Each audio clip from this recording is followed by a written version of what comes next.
Abirami Sekar YouTube channel நேயர்களுக்கு அபிராமி சேகரின் அன்பான வணக்கங்கள். நம்ம விருச்சிக ராசியில் பிறந்தவங்களுக்கு இந்த குரு பயிற்சி எப்படி இருக்கும் அப்படிங்கிறத தான் இந்த வீடியோவில் பார்க்க போகிறோம். குரு பகவானுடைய பயிற்சியை பார்த்திங்கன்னா இதுவரைக்கும் உங்களுடைய ராசிக்கு அவர் 6ஆம் இடத்துல இருந்தார். இப்போ கோச்சாரத்தில் பொறுத்த வரைக்கும் அவர் உங்களுடைய ராசிக்கு 7ஆம் இடத்துக்கு பயிற்சி ஆகிறார். அப்போ இதுவரைக்கும் நீங்கள் பட்ட கஷ்டத்துக்கெல்லாம் ஒரு விமோசனம் கிடைப்பதற்கான ஒரு வாய்ப்பு சூழ்நிலைகள் வருங்காலங்களில் உண்டு. கடந்த காலத்தில் பார்த்திங்கன்னா 6ஆம் இடத்துல குரு, வேலையில் பிரச்சனை, உடல் ஆரோக்கிய பிரச்சனை, கடன் தொல்லைகள், இப்படி ஏதாவது ஒரு பிரச்சனைகள் நமக்கு லைஃப்பில் இருந்துக்கிட்டே இருந்தது. அந்த நிலைமைகள்லாம் மாறி இப்போது உங்களுடைய ராசிக்கு 7ஆம் இடத்துல உங்கள் ராசியை பார்க்குற மாதிரி குரு பகவான் வந்திருக்காரு. இங்கே ரிஷபராசிக்கு வந்திருக்கார். எப்போ வர்றார் அப்படின்னா 2024 இந்த வருஷம் மே மாதம் 1ஆம் தேதி புதன்கிழமை மத்தியானம் சுமார் 1 மணி அளவில் மேச ராசியிலேருந்து ரிஷபராசிக்கு வந்து உங்கள் ராசியவே பார்க்குறார். இங்கே ரிஷபராசியில் பார்த்திங்கன்னா குரு பகவான் சுமார் ஓராண்டுகள் சஞ்சாரம் பண்ணுவார். அங்கே அப்படி அவர் ஓராண்டுகள் சஞ்சாரம் பண்ணக்கூடிய காலங்களில் சுமார் 4 மாதங்கள் அவர் வக்கர நிவர்த்தி ஆகிறார். அதுலேயும் குறிப்பாக அக்டோபர் 9ஆம் தேதியிலிருந்து 2025 பிப்ரவரி 4ஆம் தேதி வரைக்கும் சுமார் 4 மாதங்கள் அவர் வக்கர நிவர்த்தி ஆகிறார் தன் ரிஷபராசிலேயே. அங்கே பார்த்திங்கன்னா ரிஷபராசியில் கார்த்திகை நட்சத்திரம் இருக்குது, ரோஹிணி இருக்குது, மிருகசீச நட்சத்திரங்கள் இருக்குது. இந்த நட்சத்திரத்தின் வெளியில் தான் அவர் சஞ்சாரம் பண்ணுவார். ஆக உங்கள் ராசிக்கு 7ஆம் இடத்துக்கு வந்திருக்காரு. இந்தந்த நட்சத்திரங்கள் அவர் சஞ்சாரம் பண்ணுறாரு. அவருக்குன்னு பார்வைகள் இருக்குது. அவர் தான் எந்த ராசிக்கு வந்திருக்காரோ அந்த ராசியிலேருந்து 5ஆம் இடத்தையும் 7ஆம் இடத்தையும் 9ஆம் இடத்தையும் பார்ப்பார். அவருடைய பார்வைகள் உங்களுடைய ராசிக்கு, விருச்சிக ராசிக்கு எங்கெல்லாம் விழுகுது, அதனால் என்ன மாதிரியான பலன்கள் உங்களுக்கு நடக்கும் அப்படிங்கிறத தான் இப்போ நம்ம கொஞ்சம் பார்க்க இருக்கிறோம். ஃபஸ்ட்டு உங்கள் ராசிக்கு 7ஆம் இடத்துக்கு வந்திருக்கார் அப்படின்னாலே ஒரு பக்கம் உங்கள் ராசியை பார்க்குறாரு. இயற்கையிலே உங்களுக்கு தெய்வ அனுகூலம் கிடைப்பதற்கான ஒரு வாய்ப்பு இந்த பயிற்சியில் உங்களுக்கு இருக்குது. ஏன் அப்படின்னா குரு பகவானுடைய பார்வைக்கு நம்ம முன்னோர்கள் சொல்லியிருக்காங்க, குரு பார்க்க கோடி தோஷம் நீங்கும்னு. அவருடைய பார்வை உங்கள் ராசி கிடைக்குது அப்படின்னாலே எவ்வளோ பிரச்சனை இருந்தாலும் அதிலேருந்து நீங்கள் மீண்டு வருவீங்க, அல்லது மீண்டு வருவதற்கான வாய்ப்பு சந்தர்ப்ப சூழ்நிலைகள் உங்களுக்கு அமையும் அப்படிங்கிறது தான் குரு பகவான் உங்களுக்கு சொல்கிறார். அடுத்து பார்த்திங்கன்னா அவர் 7ஆம் இடத்துல இருக்கக்கூடிய இந்த காலங்களில் ரொம்ப நாளாக திருமணம் நடக்காமல் இருக்குது, மேரேஜ் தள்ளி போயிட்டுருக்கிறவங்களுக்கு திருமணம் நடப்பதற்கான வாய்ப்பு சூழ்நிலைகள் சந்தர்ப்பங்கள் நிறைய இருக்குது. அதுலேயும் அவர் சுக்கிரனுடைய வீட்டில் சஞ்சாரம் பண்ணுறார். அப்படி இருந்தாலே சுப காரியங்கள் சுப நிகழ்ச்சிகள் குடும்பத்தில் நடக்காமல் இருந்தால் அது நடக்கும். திருமணமே எனக்கு வேண்டாம் அப்படின்னு நினச்சிட்டு இருந்தவங்களுக்கும் மேரேஜை நடத்தி கொடுப்பதற்கு வாய்ப்புகள் சந்தர்ப்பங்களை உருவாக்குவார். அது மட்டுமல்ல, ரொம்ப நாளாக நம்ம சொந்த பிஸ்னஸ் பண்ணணும் அப்படின்னு ஆசைப்படுறவங்களுக்கு சொந்த பிஸ்னஸ் பண்ணுவதற்கான சூழ்நிலைகளை உருவாக்குவார். நீங்கள் ஏற்கனவே ஓன் பிஸ்னஸ் பண்ணிகிட்ருக்கிறீங்க அப்படிங்கிறவங்களுக்கு வேறு, அவர்களுக்கு தொழில் நல்லாயிருக்கும், வருமானம் நல்லாயிருக்கும், சம்பாத்தியம் நல்லாயிருக்கும். புதுசாக பிஸ்னஸ் ஸ்டார்ட் பண்ணணும்னு நினைக்கிறவங்களுக்கும் அதற்கான வாய்ப்புகளை குரு பகவான் உங்களுடைய ராசிக்கு 7ஆம் இடத்தில் இருக்கக்கூடிய இந்த காலங்களில் செய்வார். ஆக இந்த குரு பகவான் உங்களுடைய மன வாழ்க்கை உங்களுக்கு பெரிய லெவலில் மகிழ்ச்சி சந்தோஷத்தை கொடுப்பதற்கான வாய்ப்புகள் இதையெல்லாம் செய்வார்.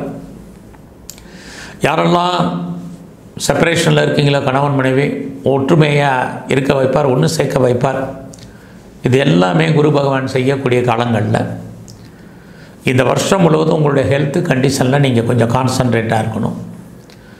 ஏன்னா 7ல் குரு இருக்கக்கூடிய காலங்களில் உடம்பில் நோய் எதிர்ப்பு சக்தி குறைவு. ஸோ உடம்பில் ரெசிஸ்டன்ஸ் ஃபார் கம்யூனிட்டி குறைவாக இருக்கும். இம்யூனிட்டி பவர் குறைஞ்சிரும். இதையும் அவர் செய்வார். ஆக குரு நல்ல பலன்களை செய்யும் பொழுது அதை அனுபவிப்பதற்கான உடல் ஆரோக்கியத்தில் கொஞ்சம் கவனமாக இருங்க. அடுத்தபடியாக குரு பகவானுடைய பார்வை. குரு பகவான் எங்கே பார்க்குறார் அப்படின்னா, உங்களுடைய ஃபஸ்ட்டு 5ஆம் பார்வை உங்களுடைய ராசிக்கு 11ஆம் இடத்தை லாபஸ்தானத்தை பார்க்குறார். பொதுவாக 11ஆம் இடம்னாலே நம்முடைய விருப்பங்கள், எண்ணங்கள், ஆசைகள், அபிலாசைகள் அத்தனையும் பூர்த்தி ஆகக்கூடிய ஸ்தானம். ஆக லைஃப்பில் எந்த ஒரு சின்ன விஷயமாக இருந்தாலும் அது நடக்கணும். நடந்தால் தான் நமக்கு மகிழ்ச்சி, சந்தோஷம். அந்த சின்ன சின்ன காரியத்திலேருந்து பெரிய காரியங்கள் வரைக்கும் பூர்த்தி ஆகிறது நம்முடைய ஆசைகள் பூர்த்தி ஆகணும். அதை பூர்த்தி பண்ணக்கூடியவர் குரு பகவான். அவர் உங்களுடைய லாபஸ்தானத்தை 11ஆம் இடத்தை பார்த்துக்கிட்டே இருக்கார். அது மட்டுமல்ல, எல்லா விதமான உறவுகளாலும் இந்த குரு பயிற்சியில் உங்களுக்கு ஓரளவுக்கு நன்மைகள் உண்டு. கடந்த காலங்களில் மனக்கசப்புகள் இருந்தால் கூட அதெல்லாமே நிவர்த்தியாகி எல்லா விதமான உறவுகளும், குறிப்பாக மூத்த சகோதர சகோதரிகள், இளைய சகோதர சகோதரிகள் அத்தனை பேருமே உங்களுக்கு சாதகமாக இருப்பதற்கான வாய்ப்புகள், நெருங்கிய உறவினர்களால் நட்பலன்கள், மகிழ்ச்சி, சந்தோஷம், இது அத்தனையும் குரு பகவான் தன்னுடைய பயிற்சியில் உங்களுக்கு கொடுக்க இருக்கார். அது மட்டுமல்ல, இந்த பயிற்சியில் உங்களுக்கு புது புது ஃப்ரெண்ட்ஷிப் செட் ஆவாங்க. ஏற்கனவே உங்களுக்கு நண்பர்கள் இருக்கலாம், ஃப்ரெண்ட்ஸ் இருக்கலாம். இருந்தால் கூட இந்த பயிற்சி முழுவதுமே உங்களுடைய நண்பர்களால் உங்களுக்கு மகிழ்ச்சி, சந்தோஷம், என்டர்டெயின்மெண்ட் இதெல்லாமே கூடுதலாக இருக்கும். அவர்களாலும் உங்களுக்கு நற்பலன்கள் ஏற்படுவதற்கான வாய்ப்புகள் நிறைய இருக்குது. ஆக இந்த பயிற்சி உங்கள் வாழ்க்கையை மிகப்பெரிய லெவலில் கொண்டு வர்றதுக்கான வாய்ப்புகள், சந்தர்ப்பங்கள் நிறைய உண்டு. என்னெல்லாம் நினைக்கிறீங்களோ அதெல்லாம் நடக்கும். என்ன விஷயங்களுக்காக நீங்கள் முயற்சி பண்ணுங்களோ அதெல்லாமே சக்ஸஸ்ஃபுல்லாகும். அதற்கான வாய்ப்புகள், சூழ்நிலைகள் உங்களுக்கு உருவாக்கி கொடுக்கும். இதெல்லாமே குரு பகவான் உங்களுக்கு செய்வார். கடந்த காலங்களில் உங்களுக்கு இருந்த பயம், பீதி, மனக்குழப்பங்கள் இதெல்லாம் நீங்கி உங்களை அறியாத தைரியம், தன்னம்பிக்கை, கான்ஃபிடென்ட் இதெல்லாமே வந்துடும். அது மட்டுமல்ல, வாழ்க்கையில் எப்போயெல்லாம் உங்களுக்கு பிரச்சனைகள், போராட்டங்கள், மனக்குழப்பங்கள், நிம்மதியற்ற சூழ்நிலைகள் இருக்கும், அப்பையெல்லாம் அதை தீர்ப்பதற்கு இறைவன் யாரையாவது ஒருத்தங்களை அனுப்புவார். குரு பகவான் அதை தான் இப்போ இந்த பயிற்சியில் உங்களுக்கு செய்ய இருக்கார். ஆக இந்த குரு பயிற்சியில் உங்களுடைய நண்பர்களால் உங்களுக்கு நற்பலன்கள் உண்டு. அது மட்டுமே இல்லை, என்னெல்லாம் நினைச்சிட்டு இருந்தீங்களோ அந்த அத்தனை காரியங்களும் உங்களுக்கு நடக்கும். காரணம் என்னென்னா, குரு பகவான் பார்த்தீங்கன்னா உங்களுடைய விருச்சிக ராசிக்கு அவர் 3ஆம் இடத்தை பார்வையிடுகிறார். ஆக 3ஆம் இடம் உங்களுடைய எண்ணம், சிந்தனை, மனசு, என்ன நினைக்கிறீங்களோ அது நடக்கும். என்ன சிந்திக்கிறீங்களோ நடப்பதற்கான வாய்ப்பு, உங்களுடைய மனசு என்ன சொல்லுதோ அதை செயல்பாட்டுக்கான வாய்ப்புகள் இது எல்லாமே இருக்குது. இது எல்லாவற்றுக்கும் மேலாக முயற்சிகள்.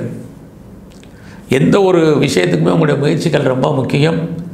இப்போ குருவுடைய அனுகூலம் உங்களுக்கு இருக்கிறதுனால பெரிய லெவலில் நீங்கள் முயற்சி பண்ணிக்கிட்டே இருங்க. எகெயின் அண்ட் எகெயின், மறுபடியும் முயற்சி பண்ணுங்கள். கண்டிப்பாக வெற்றி கிடைக்கும். லைஃப்பில் உங்களுடைய ஆம்பிஷன் என்னங்கிறத முடிவு பண்ணுங்கள். அதை நோக்கி உங்களுடைய ட்ராவலை ஆரம்பிங்க. கண்டிப்பாக நீங்கள் ஜெயிப்பீங்க. அதற்கான கிரக நிலைகள் தான் இந்த வருஷம் உங்களுக்கு குரு பகவான் சாதகமாக இருக்கார். ஆக வாய்ப்புகளும், சந்தர்ப்பங்களும், சூழ்நிலைகளும் நமக்கு சாதகமாக இருக்கும் பொழுது நாம் அதை பயன்படுத்திக்கணும். இந்த பயிற்சி உங்களுக்கு அதுக்கான வாய்ப்புகள், சந்தர்ப்ப, சூழ்நிலைகளை உருவாக்கி கொடுத்துருக்கு. நல்லா முயற்சி பண்ணுங்கள். சக்ஸஸ் பண்ணுறதுக்கான வாய்ப்புகள் இருக்குது. நீங்கள் நினைக்கிறதெல்லாம் நடப்பதற்கான சோர்ஸஸ் இருக்குது. அது மட்டுமல்ல, உங்களுடைய முயற்சிகள் வெற்றியடையும். உங்களுடைய நண்பர்களாலும் உங்களுக்கு நற்பலன்கள் இதெல்லாமே இந்த பயிற்சியில் இருக்குது. அது இல்லாமல் இந்த பயிற்சி முழுவதுமே நீங்கள் யாரெல்லாம் வீடு மாறணும், இடம் மாறணும், ஊர் மாறணும்னு நினைக்கிறீங்களோ அதற்கான வாய்ப்புகள், சந்தர்ப்பங்கள் நிறையா உண்டு. காரணம் என்னென்னா, வீடு மாற்றம், இடமாற்றம் இருந்துகிட்டே இருக்குது.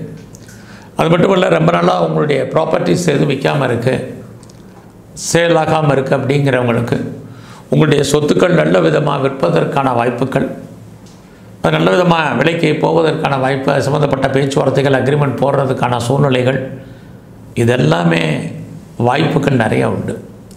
ஆக இது மட்டும்தானே சொத்துக்கள் வாங்குவதற்கு வாய்ப்பு இல்லையான்னு கேட்காதீங்க. கண்டிப்பாக அதுக்கும் இந்த பயிற்சி முழுவதுமே சந்தர்ப்பங்கள் நிறைய இருக்குது. அதோடு நீங்கள் உங்களுடைய 3ஆம் இடத்தை குரு பகவான் பார்க்கறதுனால என்ன நினைக்கிறீங்களோ அது அத்தனையுமே உங்களுக்கு சக்ஸஸ்ஃபுல்லாகும். ஏதாவது காம்படிட்டிவ் எக்ஸாமினேஷன் எழுதுனீங்கன்னா பாஸ் பண்ணுவீங்க. அதோட இந்த பயிற்சி முழுவதுமே உங்களுடைய எஜுகேஷனில் கான்சன்ட்ரேட் பண்ணுங்கள். அது ரொம்ப ரொம்ப முக்கியம். எல்லா விதமான உறவுகளையும் நீங்கள் மெயின்டைன் பண்ணி தான் ஆகணும். அதனால் நன்மைகள் உண்டு. இந்த பயிற்சியில் நீங்கள் ஏதாவது சிறு தொழில், சுய தொழில் பண்ணுறீங்க, அல்லது வீட்டில் வச்சு பிஸ்னஸ் பண்ணுறீங்க, ஆன்லைனில் பிஸ்னஸ் பண்ணுறீங்கன்னா அது எல்லாமே உங்களுக்கு சக்ஸஸ்ஃபுல்லாக இருக்கும். அது மட்டுமல்ல, நீங்கள் இந்த பயிற்சி முழுவதும் முயற்சி பண்ணக்கூடிய காரியங்கள் அத்தனையும் நன்மையாகவே முடியும். எந்த ஒரு விஷயத்தையுமே நாளைக்குன்னு போஸ்ட்போன் பண்ணாதீங்க. ஏன்னா கிரக நிலைகள் நமக்கு சாதகமாக இருக்கும் பொழுது அந்த வாய்ப்புகளையும் சந்தர்ப்பங்களையும் நாம் பயன்படுத்திக்கணும். திரும்ப திரும்ப சொல்கிறதுக்கு காரணம், இந்த குரு பகவானுடைய பயிற்சி உங்களுக்கு ரொம்ப நல்லாவே இருக்குது. விவசாயம் சார்ந்த துறைகள் உங்களுக்கு சுமார், நீங்கள் ப்ரொடக்ஷன் சார்ந்த துறைகள் இருந்தீங்கன்னா உங்களுக்கு உற்பத்திக்கு தகுந்த சேல்ஸ் இருக்குது, நல்ல ஒரு ப்ராஃபிட் உங்களுக்கு உண்டு. இந்த பயிற்சியில் அம்மாவுடைய உடல் ஆரோக்கியம், உங்களுடைய ஹெல்த் கண்டிஷன், இது ரெண்டுமே ரொம்ப முக்கியம். இதில் நீங்கள் ரொம்ப கவனமாக இருங்க. இந்த பயிற்சியில் கலைத்துறையில் இருக்கிறவங்களுக்கு பரவாயில்ல, அரசியல் வாழ்க்கை ஓரளவுக்கு ஏற்றமாக இருக்கும். ஸ்போர்ட்ஸில் இருக்கிறவங்களுக்கு பரவாயில்லாமல் இருக்குது. நீங்கள் பெரிய லெவலில் ஷேர் மார்க்கெட்லேயோ, ரேஸ், லாட்ரி, ஆன்லைன் பிஸ்னஸ்லேயோ, ட்ரேடிங்லேயோ நார்மலான இன்வெஸ்ட்மெண்ட்டே பண்ணுங்கள், நல்லது ஒரு ரிட்டர்ன்ஸ் கிடைக்கும். இந்த பயிற்சி முழுவதும் நீங்கள் எங்கெல்லாம் சிவாலயங்கள் இருக்கோ அங்கெல்லாம் பிரம்மாவுடைய வழிபாடை அதிகப்படுத்துங்க. அது மட்டுமல்ல, வாய்ப்பு இருக்கும் பட்சத்தில் சிவஸ்தலத்தில் இருக்கக்கூடிய தட்சிணாமூர்த்தியை வழிபாடு பண்ணுங்கள். இது எல்லாவற்றுக்கும் மேலாக நவகிரகத்தில் இருக்கக்கூடிய குரு பகவானை அர்ச்சனை ஆராதனை பண்ணுங்கள். மொத்தத்தில் நீங்கள் சிவன் கோயிலில் இருக்கக்கூடிய சிவபெருமானுக்கு எவ்வளோக்கெவ்வளோ அவருடைய வழிபாடை பண்ணுறீங்களோ அவ்வளோக்கெவ்வளோ வாழ்க்கையில் உங்களுக்கு மிகப்பெரிய ஏற்றம், முன்னேற்றம் அமையும். நன்றி, வணக்கம்.